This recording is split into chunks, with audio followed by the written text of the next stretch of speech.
과연 하나님은 살아 계시는가? 이런 제목으로 오늘 함께 나누겠습니다. 여러분, 사도 바울은 예수님을 믿고 난 다음에 하나님의 위대한 기적을 많이 행했었습니다. 그가 귀신도 많이 쫓아내고 병든 자도 많이 고치고 주의 기적을 많이 베풀었습니다. 그런데 그와 같은 사도 바울도 주님의 길은 인간이 찾을 수가 없다, 그렇게 고백을 한 것입니다. 로마서 11장 33절에 보니 깊도다 하나님의 지혜와 지식의 풍성함이여 그의 판단은 헤아리지 못할 것이며 그의 길은 찾지 못할 것이로다, 그렇게 말했습니다. 여러분, 우리가 이 사도 바울의 말처럼 우리 인간은 하나님의 지혜와 지식에 견줄 수가 없습니다. 그렇기 때문에 우리가 주님의 길을 찾을 수가 없는 것입니다. 눈에 보이는 어떤 기적을 통해서 주님의 길을 찾을 수가 없습니다. 많은 사람들이 어떤 기적이 일어나면 그걸 보고 야, 여기 하나님이 역사하신 길을 찾을 수 있겠구나, 그렇게 생각할지 모르겠습니다만은, 그러나 성경에 보니 하나님은 살아계셔서 기적을 베푸시지만 그 기적을 보고 아, 여기 하나님의 길이 있다, 그렇게 찾을 수는 없다는 것입니다. 왜냐하니 사탄도 기적을 행하기 때문이라고 말씀했습니다. 요한계시록 13장 11절 15절에 사도 요한이 고백하기를 내가 봄에 또 다른 짐승이 땅에서 올라오니 어린 양같이 두 뿔이 있고 용처럼 말을 하더라. 그가 먼저 나온 짐승의 모든 권세를 그 앞에서 행하고 땅과 땅에 사는 자들을 처음 짐승에게 경배하게 하니 곧 죽게 되었던 상처가 나은 자니라. 큰 이적을 행하되 심지어 사람들 앞에서 불이 하늘로부터 땅에 내려오게 하고 짐승 앞에서 받은 바 이적을 행함으로 땅에 거하는 자들을 미혹하며 땅에 거하는 자들에게 이르기를 칼에 상하였다가 살아난 짐승을 위하여 우상을 만들라 하더라. 그가 권세를 받아 그 짐승의 우상에게 생기를 주어 그 짐승의 우상으로 말하게 하고 또 짐승의 우상에게 경배하지 아니하는 자는 몇이든지 다 죽이게 하더라. 여기 보니까 사탄이 말세 마지막 날에 큰 이적을 행해서 심지어 사람들 앞에서 불이 하늘로부터 땅에 내려오게 했습니다.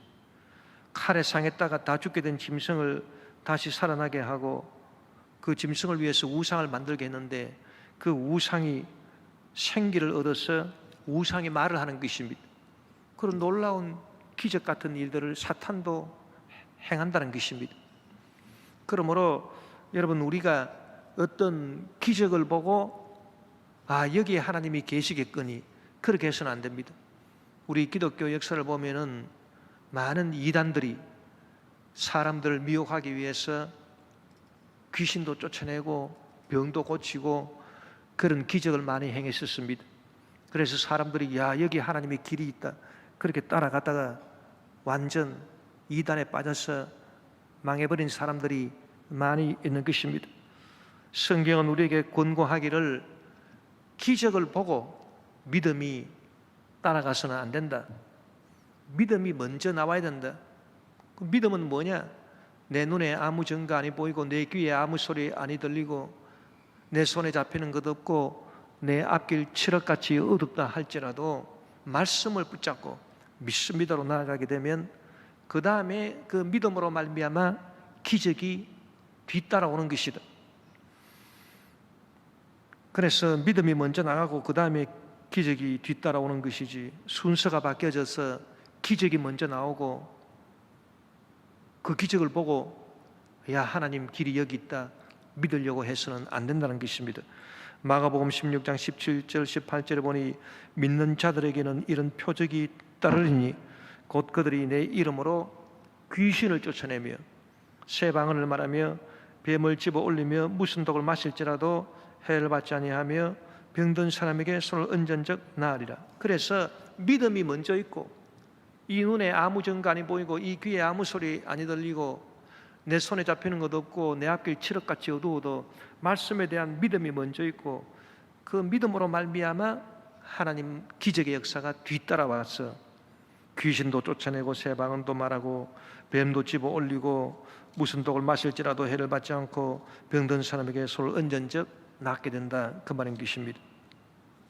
또 여러분, 우리가 성경에 보니까 구약의 성전주의자들이 있습니다. 소위 사두개인들이라고 하는 사람들인데, 이 사람들은 성전을 아주 신성하게 생각했습니다. 하나님의 성전이 여기 있으니까 절대로 원수 마귀들이 우리를 침범할 수가 없고, 바벨론의 느부갓네살도 아무리 군대가 강하다 하나 하나님의 성전이 예루살렘에 있으니 예루살렘을 쳐들어올 수도 없고, 우리가 이 하나님 계신 성전에 우리가 중심을 해서 나아가게 되면 하나님의 길을 발견할 수 있다. 이 성전주의자들, 사두개인들의 주장입니다. 그러나 여러분, 솔로몬이 만든 예루살렘 성전도 BC 586년에 바벨론의 느부갓네살 왕이 와서 예루살렘을 점령할 때 다 불타 없어져 버리고 말았습니다. 그리고 이 예루살렘 성전이 파괴되니까 바벨론의 포로로 붙잡혀 갔던 사람들이 나중에 바사가 집권하게 되자, 바사 왕국이 집권하게 되자 그 바사 왕의 허가를 받아서 예루살렘에 다시 돌아와서 스룹바벨을 중심으로 해서 성전을 다시 지었습니다.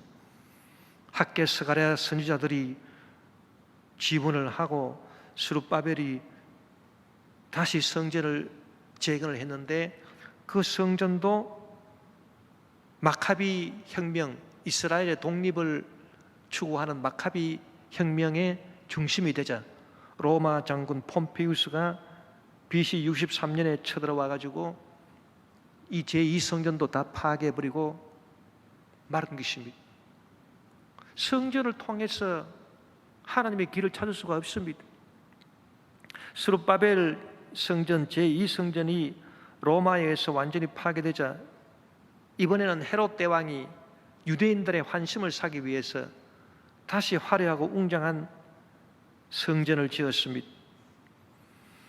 그러나 예수님께서 예언하신 대로 이 성전이 완공된 지 6년 뒤에 AD 70년에 로마의 디도 장군이 이끄는 군대에 의해서 예루살렘이 함락될 때 이 성전도 함께 불타 없어져 버리고 말한 것입니다.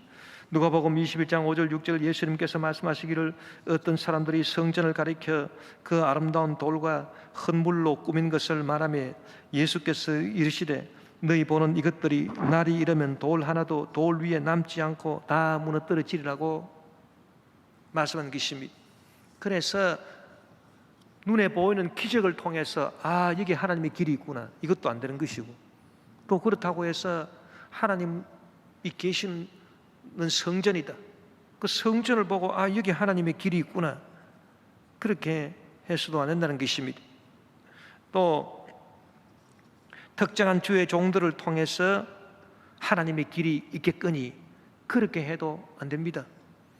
여러분, 주의 종을 통해서 하나님을 믿으려 하다가는 언젠가는 반드시 실망할 날이 오는 것입니다. 모든 사람들은 다 죄인이고 연약하며 완벽하지 않습니다. 주의 종들도 마찬가지인 것입니다. 그렇기 때문에 주의 종들을 통해서 말씀을 가르침을 받고 신앙의 도움을 얻을 수는 있지만은 주의 종을 믿지 말고 하나님을 믿어야 되는 것입니다. 주의 종을 통해서 하나님을 믿으려 하다가는 저 주의 종이 저럴 수가 있느냐, 반드시 실망할 날이 다가오고 교회도 떠나게 되고 신앙도 팔아먹게 되는 것입니다. 많은 사람들이 교회 나왔다가 교회 실망하고 믿음을 다 까먹고 불신자로 다시 돌아가는 경우가 많은데, 그런 분들 보고 물어봅니다. 왜 예전에는 교회도 잘 나오고 믿음도 좋았는데 이제는 교회도 안 나오고 믿음도 다 없어졌습니까? 제가 교회 가니까 아무개 집사님이 참 정말 예수 믿는 사람이 어떻게 저럴 수가 있느냐, 예수 믿는 사람들이 너무 잘못하는 게 많다, 그리고 교회 목사님을 보니까 저 목사님이 왜 저러느냐, 너무나도 실망스럽다. 그러니 과연 하나님이 살아 계시겠나, 그런 회의가 들어서 이제는 교회도 안 나가고 하나님을 믿지도 않는다, 그렇게 말한 것입니다. 여러분, 그런 사람들은 처음 단추가 잘못 채워졌습니다. 특정한 주의 종들을 통해서, 특정한 사람들을 통해서 하나님을 믿으려 했기 때문인 것입니다. 하나님을 믿어야지 왜 주의 종을 믿습니까? 하나님을 믿어야지 왜 성도를 믿으려고 합니까? 여러분, 우리는 주님의 길을 눈에 보이는 기적이나, 눈에 보이는 성전이나, 눈에 보이는 주의 종들이나, 눈에 보이는 다른 성도들을 통해서 주님의 길을 찾을 수가 없습니다. 그렇기 때문에 사도 바울이 깊도다 하나님의 지혜와 지식의 풍성함이여 그의 판단은 헤아리지 못할 것이고 그의 길은 찾지 못할 것이라, 그렇게 말한 것입니다. 여러분, 지금 이 불신의 세상과 우리 예수 믿는 성도들 사이의 관계 중에 특이할 만한 것이 있다면 그것이 바로 세상의 조롱이라 볼 수 있는 것입니다. 시편 42편 1절에서 3절에 보니 하나님이여 사슴이 시냇물을 찾기에 갈급함 같이 내 영혼이 주를 찾기에 갈급하니이다. 내 영혼이 하나님 곧 살아계시는 하나님을 갈망하나니 내가 어느 때에 나아가서 하나님의 얼굴을 배울까? 사람들이 종일 내게 하는 말이 내 하나님이 어디 있느냐 하오니 내 눈물이 주야로 내 음식이 되었도다. 오늘 많은 사람들이 종일 우리 성도들 보고 하는 말이 너희들이 믿는 하나님이 과연 살아계시느냐? 너희들이 믿는 하나님이 어디 있느냐? 우리가 주님 앞에 나와서 아무리 기도해도 응답이 없을 때가 있습니다. 그럴 때 우리가 좌절하고 낙심할 뿐 아니라 주변에 예수와 믿는 사람들이 네 하나님이 어디 있느냐? 조롱을 합니다. 그러니 이 시편 기자의 고백처럼 우리의 눈물이 주야로 우리의 음식이 되어버리고 마는 것입니다. 아무리 기도해도 문제가 해결되지 않고 치료가 임하지 않습니다. 그러면 우리도 좌절하고 낙심하지만은 주위에 믿지 않는 사람들이 그 봐라, 열심히 교회 나가고 열심히 예수 믿고 기도하고 해봤자 무슨 소용이 있느냐? 네 하나님이 어디 있느냐? 이렇게 조롱합니다. 그러니 눈물이 주야로 우리 음식이 되고 마는 것입니다. 특히 최근 들어 교회에서 코로나가 전파되는 사례가 많아져서 교회가 세상의 비난을 받고 있습니다. 기독교가 우리나라 들어오면서 얼마나 기독교가 좋은 일들을 많이 했습니까? 독립운동, 반공운동, 학교, 병원 등을 통한 민중계몽, 선교사역, 지금도 우리 대한민국의 구제사역의 대부분을 교회가 감당하고 있고 재난시 구호활동, 수저복구사역, 교회가 제일 먼저 앞장서서 그런 좋은 일들을 많이 하고 있습니다. 그러나 10가지를 잘한다 하더라도 한 가지를 잘못하면 사회로부터 교회가 비난을 받게 되는 것입니다. 보도에 보니까 어떤 목사님 부부가 확진된 후에 역학조사 기간 중에 온천 간 사실을 숨겼다가 지금 서귀포가 발칵 뒤집어졌는데 당일 온천 이용자가 700명이라고 합니다. 이런 일들이 툭툭 터져 나오니 세간의 비난이 주님의 몸된 교회로 쏟아져 들어옵니다. 신천지는 이단이라도 사과라도 했는데 정작 확진자가 많이 쏟아져 나온 교회는 사과도 안 하고 전체 교회에 누를 끼치고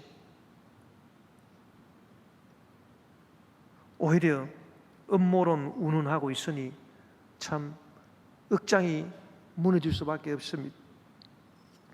그러니까 세상 사람들이 네 하나님이 어디 있냐? 교회를 비난하고 우리를 조롱하고 있는 것입니다. 또한 세상에 많은 사람들이 이제 교회를 불신하면서 하나님 믿는 걸 어떻게 보느냐? 하나님 믿는다라고 하는 것은 그저 마음의 평화를 얻기 위해서 그냥 자기들이 하나님 만들어내 가지고 믿는 거지.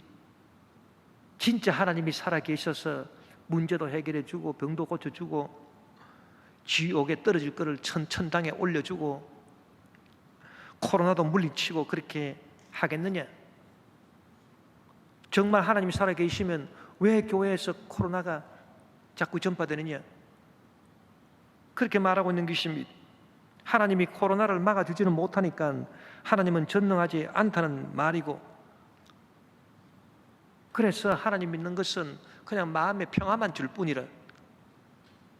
그러니까 하나님 만들어내서 그냥 자기 스스로 위안을 받고 정신승리하는 그 일만 하는 것이.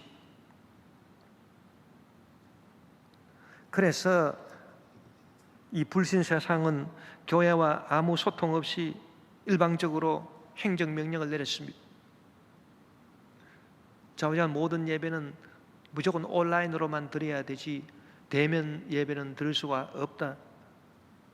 그래서 교회와 소통 없이 일방적으로 행정명령을 내렸는데 이것이 세상 사람들한테 박수를 받고 있습니다. 잘했다, 잘했다. 정말 잘했다. 앞으로 교회에서 더 이상 전파되지 못하도록 참 정부가 잘했다 이러고 있습니다. 여러분, 코로나가 어떻게 되는 것입니까? 코로나가 만들어지고 발생한 데는 저 중국 우한입니다. 거기서 만들어지고 거기서 발생했습니다. 그 다음 지역은 전부 다 전파되는 것입니다. 뭐 클럽에서 전파가 되든 회사에서 전파가 되든 교회에서 전파가 되든 이건 다 그 전파인 것입니다. 뭐 클럽에서 코로나가 나왔다고 해서 클럽에서 코로나 만들어낸 건 아닙니다. 클럽에서 확대 재생산돼 가지고 클럽에서 코로나가 전파된 거지. 회사에서 코로나가 나왔다고 해서 회사에서 코로나를 만들어낸 게 아닙니다. 회사에서 코로나가 전파된 거지. 만약에 여러분 교회에서도 외부에서 코로나 환자가 외부에서 코로나를 옮겨가지고 이 교회 안에서 전파가 됐다면 교회도 책임을 당연히 져야 되는 것입니다. 뭐 외부에서 옮은 사람이 우리 교회에 와가지고 교회가 전파됐다. 그러니 교회는 책임 없다. 그렇게 말할 수가 없습니다. 뭐 다 전파되는 거지. 뭐 전파 안 되는 데가 어디 있습니까? 클럽이나 회사나 다 마찬가지. 교회나 다 마찬가지. 그런데 외부에서 옮아가지고 교회에 왔는데 교회 안에서 전파가 안 됐다. 그러면은 교회가 책임질 이유는 없습니다. 좌우지간 전파가 되면은 뭐 외부에서 들어왔든 어쨌든 간에 교회 안에서 전파되면 교회도 책임을 질 수밖에 없습니다. 그러니까 불신 세상은 교회에 일방적으로 행정명령이 내려져서 무조건 온라인으로 들으라 이 조치를 잘했다고 박수치고 있지 않습니까? 교회만 불만이죠. 제가 프랑스 파리 상황을 한번 알아봤습니다. 지금 불란스는 어제 보니까 하루에 확진자가 7,000명이 나왔더라고요. 내가 어제 프랑스 파리에 계시는 목사님한테 전화해가지고 한번 물어봤어요. 거기는 교회가 예배를 어떻게 드립니까? 그랬더니 뭐 마스크 끼고 모일 수도 있고 거리두기 하면서 또 온라인으로 예배 드릴 수도 있고. 내가 깜짝 놀랐습니다. 아니 그렇게 확진자가 많이 나오는데 야, 역시 프랑스가 참 종교의 자유를 그래도 참 최대한 보장하는 거구나. 그래서 뭐 50명 이하는 안 된다 하든가 100명 이하는 안 된다 하든가 그건 사회에서 규정하듯이 그 몇 명 이하는 집합, 몇 명 이상 집합하면 안 되는 그 원칙에 따라서 그것만 지키면은 뭐 교회에서도 대면 예배 드릴 수도 있고 뭐 온라인으로 할 수도 있다. 그렇게 얘기를 하더라고요.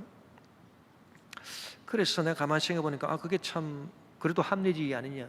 사회에서 10명 이상 모이지 못한다 그러면 교회도 10명 이하로 모이면 되고 사회에서 50명 이하로 모이지 못한다 그러면 교회에서도 50명 이하로 모이면 되고 이것이 합리적인 거 아닌가, 공정한 거 아닌가 그런 생각을 해봤습니다.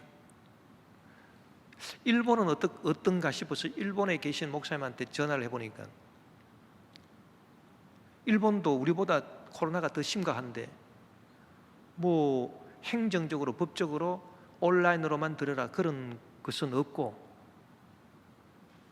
자기들이 알아서 사회 그 지침에 따라서 적당히 예배 드릴 수 있다. 뭐 비대면으로 할 수도 있고 온라인으로도 할 수도 있다. 그렇게 말하는 것입니다. 몇몇 교회가 코로나가 전파되는 것을 자초한 책임이 있음을 인정하지 않을 수가 없습니다. 그런데 이렇게 행정명령으로 반드시 온라인으로 예배를 드려야 되는, 그래서 개척교회 목사님들한테 알아보니까 개척교회 목사님들이 어떤 얘기를 하냐면은, 개척교회 예를 들어서 한 30명 모이는 개척교회에서 한꺼번에 예배를 안 드리고 1부, 2부, 3부 이런 식으로 나눠가지고 한 대여섯 명씩 예배를 드리는데 온라인 시스템이 안 돼가지고 그냥 대면 예배로 드리면 어떻겠습니까? 그랬더니 그것도 안 된다. 좌우지간 온라인 예배 드리기 위해서 예배 드리는 위원들이 20명 이하로 모여야 되지, 온라인 예배가 아니면은 대면 예배라 그러면은 5명이 모여서 예배 드려도 안 되고, 뭐 10명 모일 거 2번 나눠가지고 5명씩 모여도 안 되고, 대면 예배는 좌우지간 안 된다. 그러니까 이거 너무 난감합니다. 특히 농촌이나 어촌 같은 데는 성도들이 온라인이 뭔지 말 뜻도 이해를 못하는, 뭐 교회 안에 무슨 뭐 유튜브 하는 시설도 전혀 없고, 그리고 노인층, 취약계층 뭐 스마트폰 다룰 줄도 잘 모르는데 어떻게 예배를 드리느냐. 그래서 그런 데는 아예 교회가 문을 닫은 거나 마찬가지다.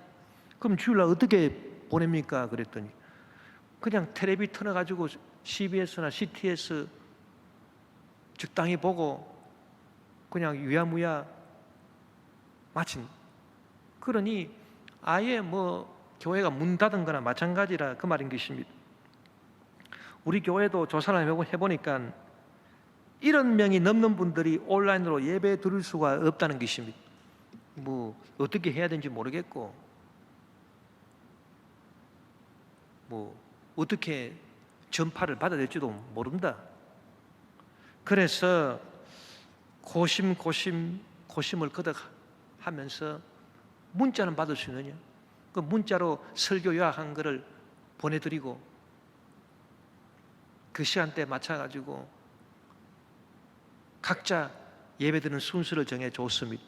그 집에서 예배드리면 문자가 띵동하고 오면은 설교 요약한 거 나옵니다. 그거 보고 묵상하고, 그렇게라도 예배를 드려야 되겠다. 그렇게 임시방편으로 했습니다. 여러분, 이번에 코로나 확산의 책임을 분명히 일부 교회가 져야 되는 것입니다. 교회가 져야 됩니다. 그러나 그렇다고 해서 정부 또한 책임이 없는 것만은 아닙니다. 코로나 확산의 예측을 잘 하지 못해서 14일부터 숙박을 비롯해서 외식, 영화, 전시, 공연, 운동시설 등 8개 부분에 1,700억 원 상당의 쿠폰을 쏟아내서 내수 경기 진작을 도모하고자 했습니다. 코로나가 좀 잠잠해지니까 이제 경제를 좀 살려봐야 되겠다. 그렇게 정부 당국자들이 선의로 해석을 하고 그렇게 한 것으로 생각이 됩니다만은, 그러나 이 방역 기조, 거리두기 하는 방역 기조하고는 이게 상충되는 그런 정책이 아닌가, 그런 지적이 나왔습니다. 그래서 신규 확진자가 이틀 연속 100명을 넘으며 폭증한 뒤에야 정책을 거둬들이면서 코로나19 상황 판단이 안일했다는 지적을 받고 있습니다. 뭐 정부나 교회나 다 책임이 있죠. 그렇기 때문에 정부와 교회가 서로 협력을 해서 서로 모여서 진지하게 대화를 하고, 그럼 앞으로 어떻게 이 사태를 해결해야 될 것인가 노력해서 아주 합리적인 그런 대안을 발견해 내야 된다, 그렇게 생각합니다. 어쨌든 간에 지금 코로나로 말미암아 교회 권위가 땅에 떨어지고 성도들이 세상의 욕을 얻어먹고 주의 종들이 곤궁한 처지에 빠져 있습니다. 주여 어찌해야 됩니까? 하나님 살아계십니까? 하나님 응답해 주십시오. 우리가 지금 간절히 부르짖고 있는데 하나님께서는 지금 어디 계시는지, 하나님께서 과연 역사하시는가, 그런 의문이 자꾸 생겨나는 것입니다. 그런데 여러분, 오늘 본문에 보십시오. 욥이 고백한 것이 오늘 우리의 고백하고 똑같습니다. 본문 욥기 23장 6절에서 9절에 보니 그가 큰 권능을 가지시고 나와 더불어 다투시겠느냐? 아니로다. 도리어 내 말을 들으시리라. 거기서는 정직한 자가 그와 변론할 수 있은즉 내가 심판자에게서 영원히 벗어나리라. 그런데 내가 앞으로 가도 그가 아니 계시고 뒤로 가도 보이지 아니하며 그가 왼쪽에서 일하시나 내가 만날 수 없고 그가 오른쪽으로 돌이키시나 배울 수 없구나. 여러분, 욥이 고난 가운데서 주님을 찾았습니다. 주여, 주여, 하나님, 하나님 어디 계십니까? 하나님 역사해 주십시오. 내 고난 주님께서 해결해 주십시오.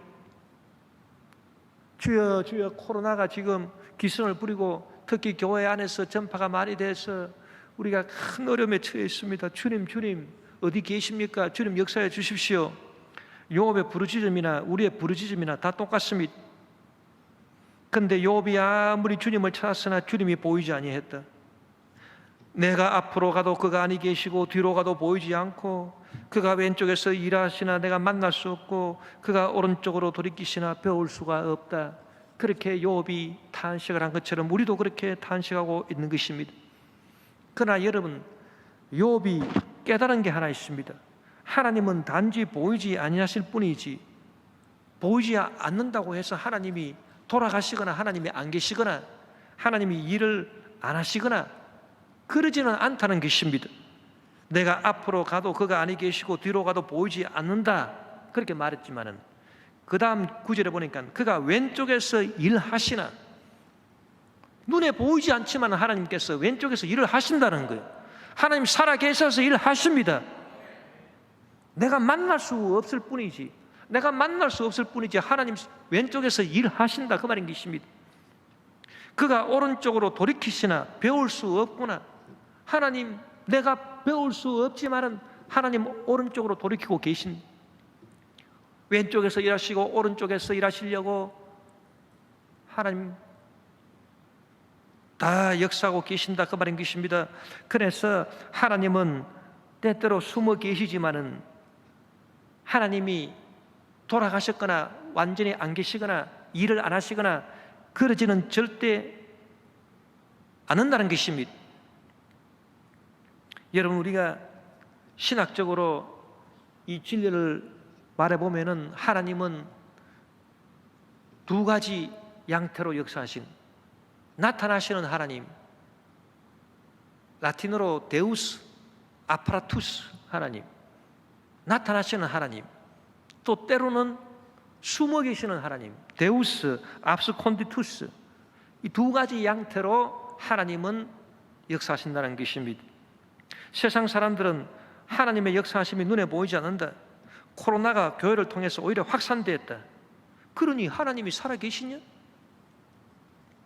그저 마음의 평화를 얻기 위해서 만들어낸 허구일 뿐이다. 그렇게 교회를 비난하기도 하고 성도들을 조롱하기도 합니다. 그러나 여러분, 그때 하나님은 단지 숨어 계실 뿐이지 돌아가신 것이 아닙니다. 하나님은 숨어 계실 뿐이지 항상 살아 계시고 지금도 일하시는 하나님이신 것입니다. 그것을 우리가 믿어야 되는 것입니다. 하나님은 언제 나타나시는 하나님, 데우스 아파라투스의 하나님이 되십니까? 보리떡 5개, 물고기 2마리로 수만 명을 먹이실 때 하나님은 나타나시는 하나님이 되신 것입니다. 갈릴리 바다의 풍랑을 잠잠케 하실 때 하나님은 나타나신 하나님이 되신 것입니다. 죽은 회당장 야이로의 딸을 살리시고 나인성 과부의 아들을 살리시고 죽은 나사로, 죽어서 무덤에 들어간 지 나흘이 된 나사로를 살려내실 때 그때 하나님은 나타나신 하나님, 데우스 아파라투스의 하나님이 되신 것입니다. 그러나 여러분, 하나님은 언제 숨어 계셨습니까? 예수님께서 십자가에 달리시면서 나의 하나님, 나의 하나님, 어찌하여 나를 버리셨나이까? 예수님께서 하나님을 찾았습니다. 나의 하나님, 나의 하나님, 어찌해서 나를 버리셨나이까? 그럴 때 하나님은 철저하게 숨어 계셨습니다. 나타나지 않았습니다. 데우스 압스콘디투스의 하나님이신 것입니다. 십자가 뒤에 하나님은 숨어 계신 것입니다. 요업이 하나님 내 고난 해결해 주십시오. 내가 무슨 이유로 이런 고난을 당해야 되나이까? 주여 주여 주여 주여 역사해 주시옵소서. 아무리 부르짖어도 하나님 나타나지 아니하시고 하나님 숨어 계셨습니다. 데우스 압스콘디투스의 하나님이신 것입니다. 그러나 여러분, 그렇다고 해서 하나님이 돌아가시거나 일을 안 하시는 것은 절대 아닙니다. 그렇기 때문에 이사야 선지자는 이러한 하나님을 가리켜 숨어 계시는 하나님이시라고 말한 것입니다. 이사야 45장 15절 구원자 이스라엘의 하나님이여 진실로 주는 스스로 숨어 계시는 하나님이시니이다. 하나님은 숨어 계시지만 살아 계신 하나님이시고 지금도 역사하시는 하나님이신 것입니다. 여러분, 어리석은 세상 사람들은 하나님이 숨어 계셔서 지금 역사하는 게 눈에 안 보이니까 네 하나님이 어딨냐? 교회가 무슨 소용이냐? 그렇게 비난하고 공격합니다. 그러나 여러분, 우리는 어리석은 세상처럼 하나님이 없다 하거나 하나님이 역사하지 않는다 하지 말고 하나님께서 숨어 계셔서 일하실 때 더 위대하고 크신 일을 하신다는 이 진리를 알고 지금 우리가 주님 앞에 나와서 회개하고 기도할 때인 것입니다.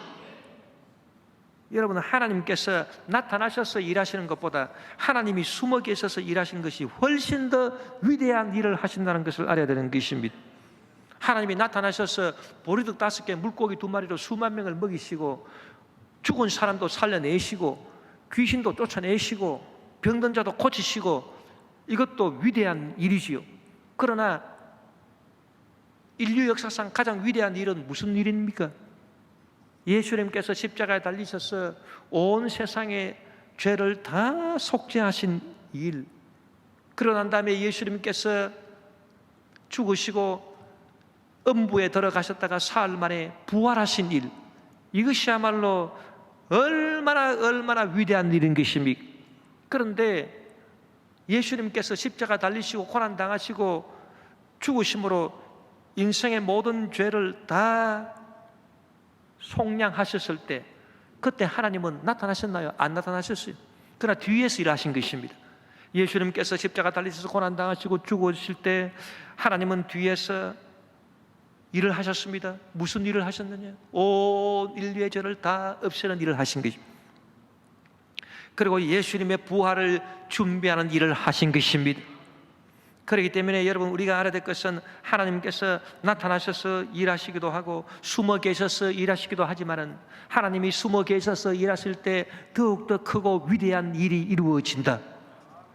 그렇기 때문에 지금 하나님께서 숨어 계시는 이때에, 그래서 코로나로 말미암아 교회가 비난을 받고 성도들이 조롱을 받고 네 하나님이 어디 있느냐 그렇게 공격을 받을 이때에 하나님은 지금 숨어 계시는데, 지금 이때 하나님이 참으로 위대한 일을 저와 여러분을 위해서, 교회를 위해서 일하고 계신다는 것을 믿게 되시기를 주의 이름으로 축원합니다.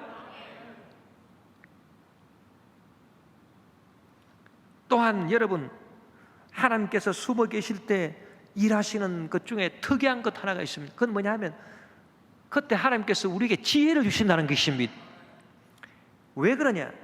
참된 지혜는 숨어 있는 것이라고 바울이 말했었습니다. 고린도전서 2장 6절 7절에 보니 그러나 우리가 온전한 자들 중에서는 지혜를 말하노니 이는 이 세상의 지혜가 아니요 또 이 세상에서 없어질 통치자들의 지혜도 아니요 오직 은밀한 가운데 있는 하나님의 지혜를 말하는 것으로서 곧 감추어졌던 것인데 하나님이 우리 영광을 위하여 만세전에 미리 정하신 것이라고 말씀했습니다. 그러니까 딱 들어맞습니다. 뭐가 들어맞냐? 하나님 숨어 계시는 하나님, 숨어 계실 때 역사하시는 하나님하고 하나님의 지혜는 감추어졌던 것입니다. 감추어졌던 것입니다. 오직 은밀한 가운데 있는 하나님의 지혜, 감추어졌던 것입니다. 그러니까 여러분, 아구가 딱 들어맞지 않습니까? 그렇다, 하나님이 숨어 계셔서 일하실 때, 그때 우리가 주님 앞에 나와서 회개하고 부르짖고 간구하면 하나님께서 감추어진 지혜를 우리에게 주시느니, 지금이 여러분 하나님으로부터 지혜를 받아서 우리 교회가 참으로 부흥하고 성장하고, 그리고 하나님의 지혜를 받아서 모든 성도들이 개인, 가정, 생활, 자녀, 사업장, 범사 모든 인간관계 문제 해결하고 하나님께 영광 돌리며 축복을 받을 수 있는 절호의 찬스라고 하는 것을 알게 되시기를 주 이름으로 축원합니다. 지금 우리가 하나님으로부터 지혜를 받아서 우리 대한민국을 살릴 절호의 찬스인 것입니다. 우리 대한민국 정치, 경제, 사회, 문화, 군사, 교육, 국방, 외교, 입법, 사법, 행정, 언론 각 분야를 다 살리고 부흥시키는 위대한 기회가 지금 이때인 것입니다. 하나님 나라가 임하도록 우리가 하나님의 주신 지혜를 얻도록 간절히 기도해야 되는 것입니다. 정치하는 분들이 하나님의 지혜를 지금 구할 때인 것입니다. 우리 성도들이 하나님의 지혜를 구할 때인 것입니다. 하나님은 나타나실 때보다 숨어 계실 때 더 우리에게 지혜를 주셔서 우리로 하여금 승리하게 하시는 하나님이시니, 우리가 지금 간절히 주님 앞에 나와서 지혜를 주시옵소서. 코로나 백신도 하나님께서 지혜를 주셔서 주님을 참 믿는 백성들에게 지혜를 주셔서 완벽한 백신이 만들어질 수 있도록 주님 축복해 주십시오. 그리고 어떤 피조물이라도 시간이 가면은 점점 세력이 약화되게 돼가 있지, 점점 더 강해지는 놈은 없습니다. 그거는 세상의 법칙이 그렇습니다. 하나님이 만드신 세상의 법칙이, 피조물은 처음에 생겨날 때 왕성이 나왔다가 나중에 세월이 가면 점점 쪼그라들게 돼가 있죠. 짐승도 그렇고 사람도 그렇고 나무도 그렇고 모든 환경이 다 그렇습니다. 바이러스도 마찬가지입니다. 바이러스도 생겨나가지고 처음에는 막 활력 있게 돌아다니지만은 그러나 세월이 갈수록 점점 엔트로피 법칙에 의해서 쥐도 망하게 돼가 있다. 코로나 바이러스 이놈이 아무리 세고 그렇다 하더라도 전파가 빨라진다라고 하는 것은 세력이 점점 약해진다라고 하는 걸 의미하는 것입니다. 이제 죽을 때가 되기 때문에 막 빨리 돌아다니는데, 그러나 결국은 나중에 코로나 바이러스도 망하게 돼 있어요. 그래서 나중에는 그냥 감기처럼 흐물흐물해지고 세력을 잃어버리게 되도록 우리가 간절히 기도하고, 또 완벽한 백신이 의료진들 통해서, 바이러스 학자들을 통해서 만들어질 수 있도록 우리가 간절히 기도해야 될 것입니다. 에베소서 5장 16절 17절에 보니 세월을 아끼라 때가 악하니라. 그러므로 어리석은 자가 되지 말고 오직 주의 뜻이 무엇인가 이해하라. 우리의 생각이나 말이나 사상이나 행동이나 생활에 주님이 당신의 지혜를 주셔서 능히 문제와 저주와 질병과 온갖 제약을 이기고 승리하여 주님께 영광을 돌리게 주시옵소서. 이런 기도를 우리가 멈추지 말아야 되는 것입니다. 2차 세계대전 때 영국의 처칠 수상이 진두지휘하면서 독일의 히틀러와 싸우는데 얼마나 어렵고 힘든지 모릅니다. 그럴 때 처칠 수상이 폐렴에 걸려버리고 말았었습니다. 이 처칠 수상과 함께 공부한 플레밍이라고 하는 동창이, 이 사람이 의사인데 이 폐렴을 고치기 위해서 약을 개발해야 되는데 아무리 실험해도 약이 개발되지 않습니다. 그런데 하루는 실험실에서 이상한 걸 봤는데 폐렴균을 배양해 놨는데 그 옆에 푸른 곰팡이가 쓰러있는데 이 균이 죽어가고 있는 것입니다. 이야, 이 푸른 곰팡이 속에 뭐가 있는지 모르지만 이것이 폐렴균을 죽이는구나. 그래서 이 플레밍이 푸른 곰팡이에서 균을 죽이는 성분을 추출을 해가지고서 만들어낸 약이 페니실린인 것입니다. 여러분, 하나님께서 다 우연을 주장해 주시고 다 지혜를 주셔서 코로나 백신이 만들어지고 코로나 약이 만들어질 것입니다. 그렇기 때문에 하나님은 코로나를 고칠 수가 없다, 코로나 안 걸리게 할 수가 없다, 그렇게 단순하게 생각해서는 안 되고 하나님이 지혜를 주셔서 코로나 백신도 하나님이 만들게 해주신, 우리가 믿음을 갖고 열심히 기도하십시다. 그래서 일단 살고 봐야 되겠어요. 일단 살고 봐야 모든 게 다 잘 되지 않습니까? 코로나가 속히 물러가고 온 세계 만민에게 주의 복음 자유롭게 전할 수 있고 예배가 정상화될 수 있는 날이 속히 다가오게 되기를 바랍니다. 그리고 여러분, 그때까지 여러분이 교회를 위해서 기도 많이 해주시고, 그리고 교회에 필요한 것도 여러분께서 늘 생각해 주시고, 교회가 여러분 살아나야 됩니다. 교회가 살아나야 우리의 믿음이 승리할 수가 있는 것입니다. 교회를 위해서 기도해 주시기를 주의 이름으로 부탁드립니다.